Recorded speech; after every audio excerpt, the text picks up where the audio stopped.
Hi, Arban Duet fans. Welcome back. Today we're going to work on number 29, which is called Prayer to the Virgin by Saverio. And in this one, I want to talk about interpretation and expression. So I'm going to go ahead and play sections of it, show you what I mean, and then I'll go ahead and play both the first and second part and try and remember what I just said. So here we go. Pardon me, I've got a little cold today, so I'll do the best I can. This is the first trumpet part.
So there are lots of subtle little things going on in there. And I think one of the big problems that we have as melodic instrument players that grow up in a band program, for example, like I did, and probably many of you did as well. In the band program, there's a conductor, and it's a large ensemble. And so we're dependent on that conductor. And keeping a steady beat and having your timing so everything fits together is really, really important. But when you're playing chamber music, especially maybe an unaccompanied piece or a duet or anything with a small number of parts, then you can communicate much more directly. And what this leads to is the ability to let the music breathe naturally. So for most of us who grew up in that band program, and also all of us who have been influenced by a great deal by pop music, for example, this is not a natural thing to do. We have to learn how to do it. The reason why I brought up pop music is because music that's produced in recording studios, and it's polished. The voices are tuned, the tempos are adjusted electronically, and everything generally revolves around a click track. I've done a fair amount of recording studio work, and a click track is very useful. It keeps everything together, but it's artificial. And so it doesn't really allow the music to breathe very much. And when you hear chamber music, like if you went to, for example, if you're an old guy like me and you went to a Grateful Dead concert, you hear a lot of stuff that is chamber music. It's people reacting to what other people in the group are doing. It's like a conversation. So that's what we want to focus on today.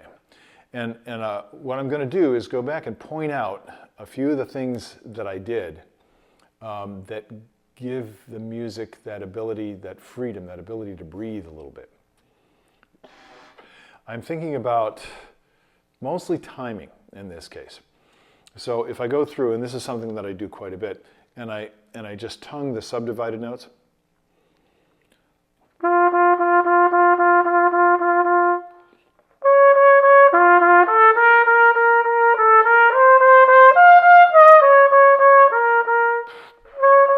You can hear immediately dee dee dee da da da da da da dee da da da da da dee dee da da da da da da. Dee, dee, dee, dee. You see how the breath was natural?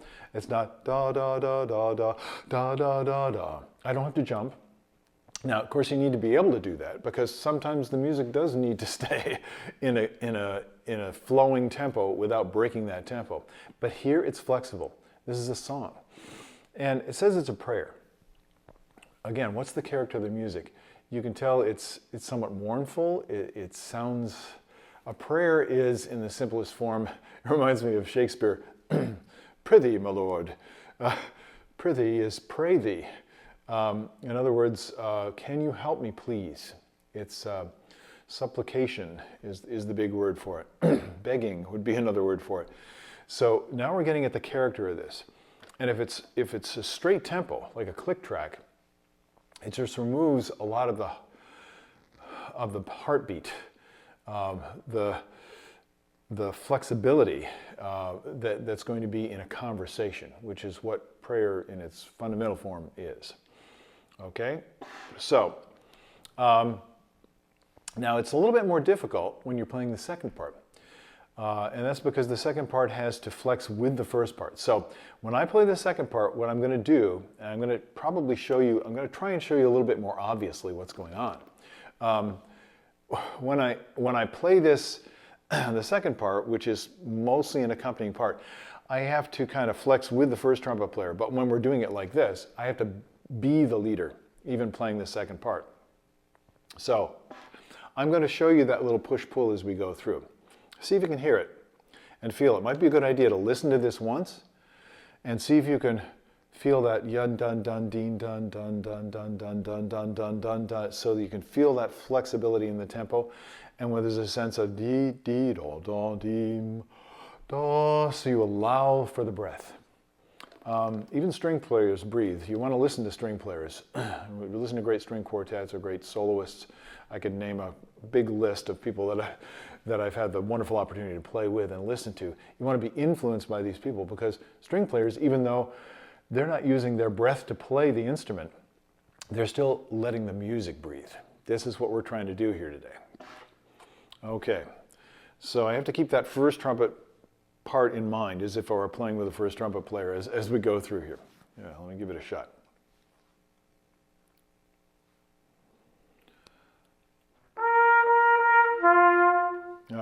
I was doing the multiple tongue, the tonguing, the subdivision. I don't want to do that. So I'm just going to play it the way it's written, kind of, and I'll try and give you the indication of what's going on here.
I wish I got to play this with you. It would be so much more fun. But I can do it in my imagination. So I hope that gives you something to work with. There were other ingredients. We'll talk about those a little bit later. And I hope you heard them. What I really want to encourage you to do is listen for the musical ingredients. And there are a few, but they're very important. The timing is the main one that we talked about today.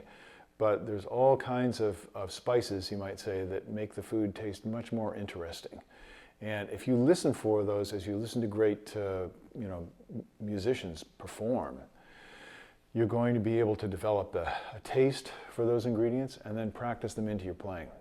And then you're going to be able to have the satisfaction of hearing that you're getting that music across. In this case, for me, to a microphone, but hopefully it's coming through to you as well. So enjoy that work, and I will see you in the next installment. Bye-bye. Have a good day.